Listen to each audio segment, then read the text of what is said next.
All right, guys. Well, I'm back today with one of my favorite old school 38 special snub nose revolvers, the Colt Detective Special. I'm really excited about this gun because it has become one of my favorite 38 special revolvers of all time. Now, there are a few versions of this gun, and it all started in about 1927. And from 1927 to about 1933 and in through the 40s, they kind of stayed with their original design. After that, they kind of went from 1947 to 1972 with some minor changes. And then during the 60s, the grip frame of the second series Detective Special was shortened. And then it kind of matched some of their others they were offering. They had a third series from 1973 to 1986. And what you're looking at now is the fourth series. This particular version only went from 92 to 95, and it was during Colt's bankruptcy. Now, this is a cool gun, and the reason why I'm featuring the 4th series is because you can find this the cheapest out of all of them, most of the time in good shape in an original box, and I've seen the prices right around $550 for this gun, so it does compete with the price of like a new Smith, and I know Colt's making some new guns right now, but I tend to like the older ones. They seem to be, in my opinion anyways, of a little bit better quality. Now, this one was picked up dramatically cheaper than that from guns.com. Now, I know a lot of people in the comments of some of my last videos about guns.com were saying all their prices are elevated. What are they thinking? Well, they're not thinking anything. They're more of a brokerage firm, and a wide variety of shops sell guns through them. So, maybe 90% of the shops selling through them are really high prices, but occasionally you can find something like this well below $400, pushing the $350 mark on this Colt, which is pretty awesome for what you're getting. And a lot of the reason why is it had some rust issues all the way down through the bluing to the barrel to the frame in certain spots. I just hit it with some cold blue to clean it up. But the main thing I wanted was a functional Colt Detective Special, and we'll talk about a lot of the features that make it so desirable in my opinion. A gun like this still has a viable option today, especially if you were going to choose a revolver for whatever defensive situation you wanted. This one is no joke, and it's got a lot of nice features that are still relevant to this day, and in fact, maybe a little bit more relevant than some modern produced revolvers around this price point. So if you're looking on guns.com, definitely use the search feature, find the used gun, and then use the make and offer feature. I try to leave the best deals over on my 704 Gear Facebook page and my 704 Tactical MeWe page. Links for those will be in the description below. So now let's talk about the specs and features of this revolver, what makes it great, and why you would still consider something like this for a personal defense option right now. The first thing I want to talk about is the fact that it's not really up for debate in this video, revolver versus semi-auto. I'm assuming you've made the conscious effort to go with a revolver for whatever reason, and this is what you're looking at for carry. Or maybe you're making a decision between revolver and semi-auto. I have a lot of videos on semi-auto guns for personal defense, and that's what I mainly choose, but I'm not downplaying the revolver because I feel like it's a viable option. The first thing I want to talk about with this Series 4 is it's an all-steel frame gun that's incredibly ergonomic. The steel heavy frame helps mitigate the recoil, and the full grip on these Colts allows you to control and handle the gun incredibly nicely.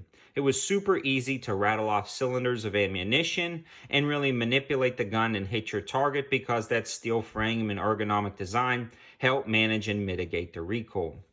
The next thing I want to talk about right off the bat is, since this is a little bit heavier and larger, it does hold 6 rounds versus the 5 rounds of a J-frame Smith. I'm going to bring one into the frame right now and show you guys its direct competition.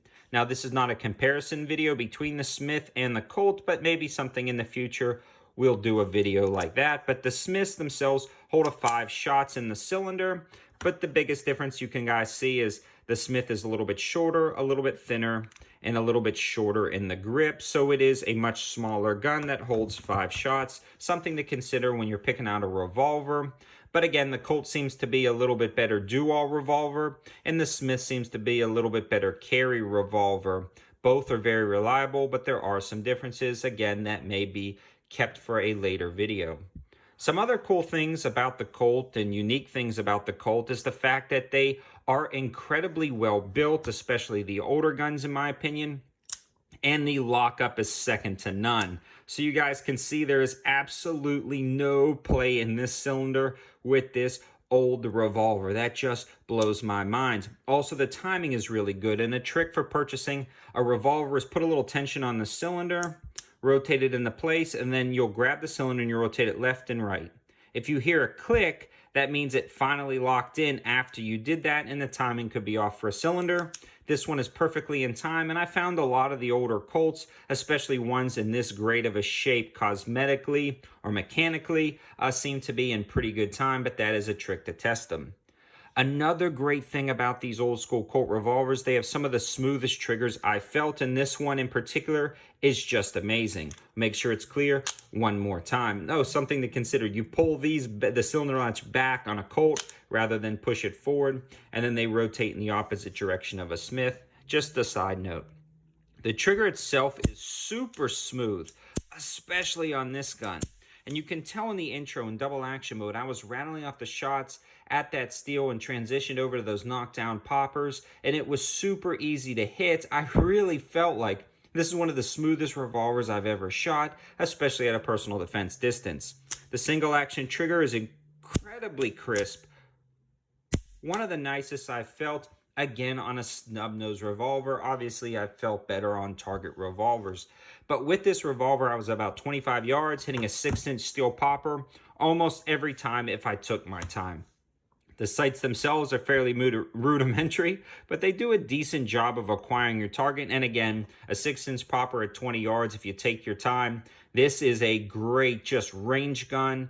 And again, with all of these features, 6 rounds, easy to mitigate the recoil, simple ease of use, and it's 100% function and reliability down at the range, in my opinion, make it a great option for somebody who's maybe a slightly newer shooter who doesn't want to understand the complexities of a semi-auto.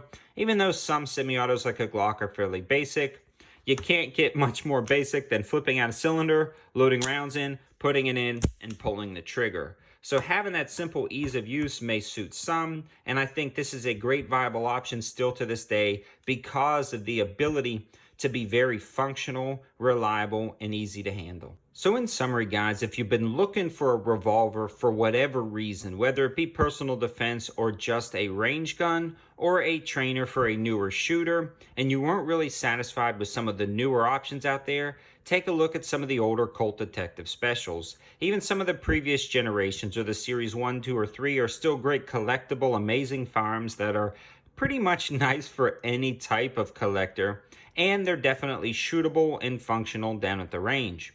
I feel like the Series 4 seems to me anyways one of the better guns for carry or use because you can find it a little bit cheaper. It's got a lot of the upgrades over the previous models to make it a little bit more user friendly, and it still has that old school Colt feel. Also, if this is just a little bit too large for what you need and you were looking for more of a concealable carry gun, take a look at the J-frame Smiths or even this Model 36 J-frame, which is an all-steel frame gun. You can find a full video on this. It's a pretty slick option as well. So I hope you guys liked the video. I hope it gives you another high-value option to potentially defend your life with. Thanks for watching, guys. Have a good one.